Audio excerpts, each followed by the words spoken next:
Welcome back to the channel. Today, we're diving into a crucial topic that affects many of us as we age: cancer. It's a scary word, I know, but knowledge is power. Did you know that after the age of 65, a staggering 90% of cancer cases are linked to just 4 daily habits? That's right, you heard me correctly. 4 habits. The good news is, these are habits we can control. We're going to break down those habits, understand why they're so dangerous, and most importantly, give you the tools to make positive changes in your life. We're talking about empowering yourself to live a longer, healthier, cancer-free life. So if you're ready to take control of your health destiny, stick around. Let's talk about food, glorious food. We all love a good meal, but what we put on our plates can have a huge impact on our health, especially when it comes to cancer risk. You've probably heard the saying, "You are what you eat," and honestly, it's truer than you might think. Think of your body like a car. If you fill up your car with low-quality fuel, it's not going to run as efficiently, right? It might sputter, stall, and just not perform at its best. The same goes for your body. If you're constantly filling it with processed foods, sugary drinks, and unhealthy fats, it's going to struggle to function optimally. Now, when we talk about diet and cancer, there are a few major culprits we need to put in the spotlight. First up, processed meats. We're talking bacon, sausage, deli meats, those tasty but oh-so-processed foods. These guys are often loaded with salt, preservatives, and other additives that have been linked to an increased risk of certain cancers, particularly colorectal cancer. Next on the list are sugary drinks. Soda, fruit juices, sports drinks. They might quench your thirst, but they also feed cancer cells. These sugary beverages contribute to inflammation in the body, and chronic inflammation is like sending out a welcome mat for cancer. And let's not forget about those refined carbohydrates. White bread, white rice, pastries. They digest quickly, causing spikes in blood sugar and insulin, which can fuel cancer cell growth. Now, don't get discouraged.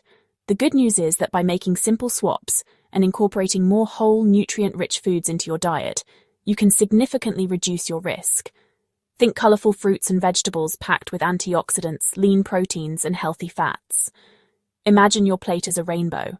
The more vibrant and diverse the colours, the more vitamins, minerals, and cancer-fighting compounds you're getting.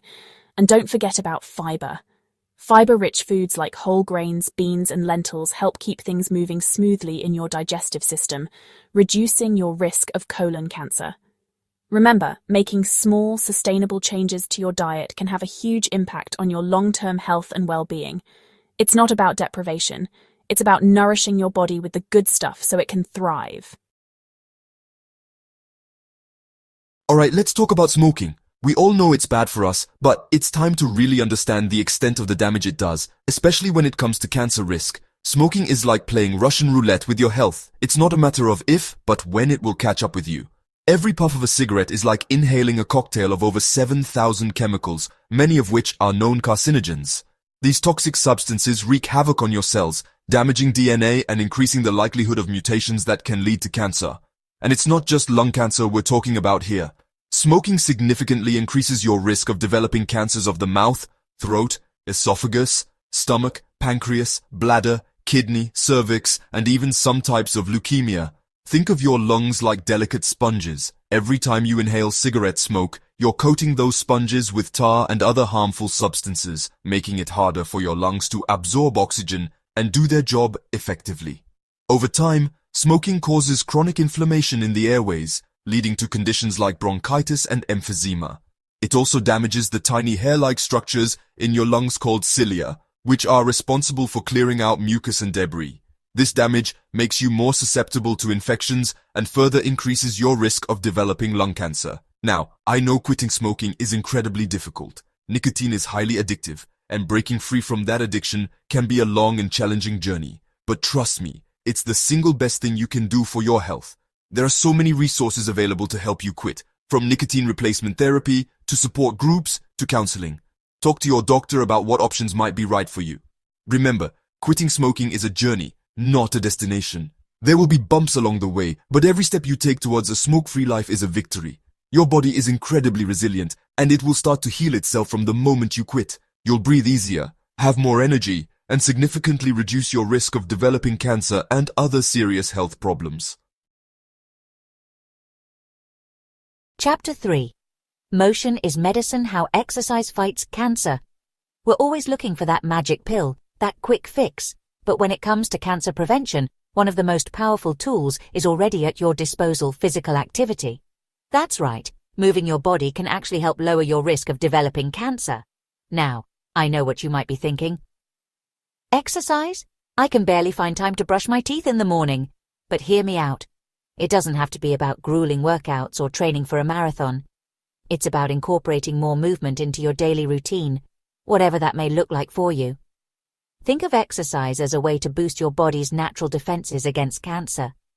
When you're physically active, you're strengthening your immune system, improving circulation, and helping your body regulate hormones, all of which play a role in cancer prevention.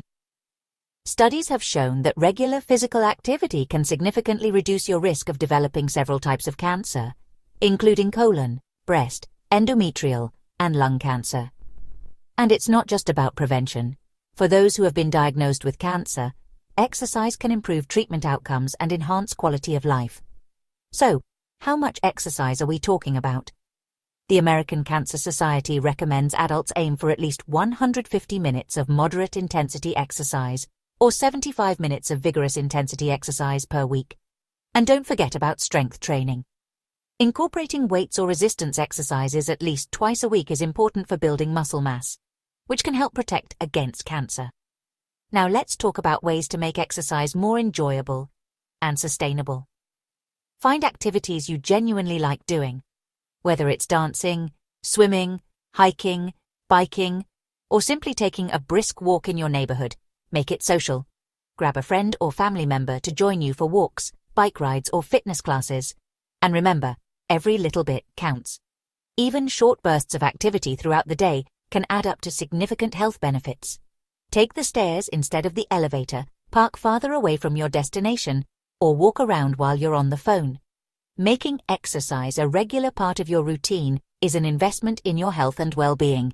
It's a powerful way to reduce your risk of cancer, improve your overall health, and boost your mood. Chapter 4. The sobering truth about alcohol and cancer. Let's talk about alcohol. It's often associated with social gatherings, celebrations, and relaxation. But behind that seemingly harmless facade lies a sobering truth.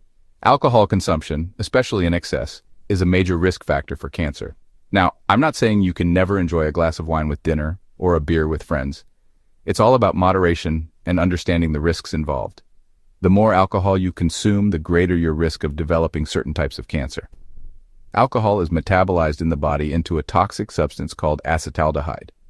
Acetaldehyde damages DNA and interferes with the body's ability to repair that damage, increasing the likelihood of cancer cell growth.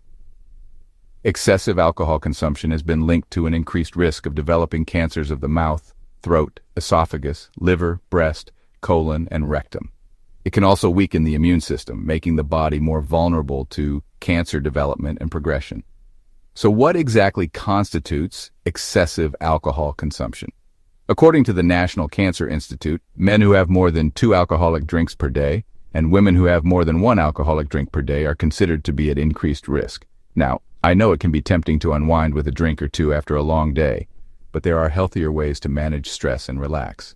Try incorporating stress-reducing activities into your routine, such as exercise, meditation, yoga, or spending time in nature. If you do choose to drink alcohol, do so in moderation and be mindful of your limits. Pace yourself. Alternate alcoholic beverages with water or non-alcoholic drinks, and avoid drinking on an empty stomach. Remember, your health is precious. Making informed choices about alcohol consumption is crucial for reducing your risk of cancer and other serious health problems.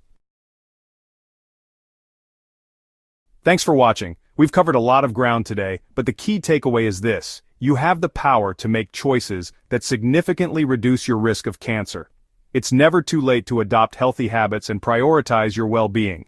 If you found this video helpful, make sure to give it a thumbs up and share it with your loved ones. Let's spread the word about cancer prevention and empower each other to live healthier lives. Don't forget to subscribe for more health tips and stay informed. Take care and stay healthy.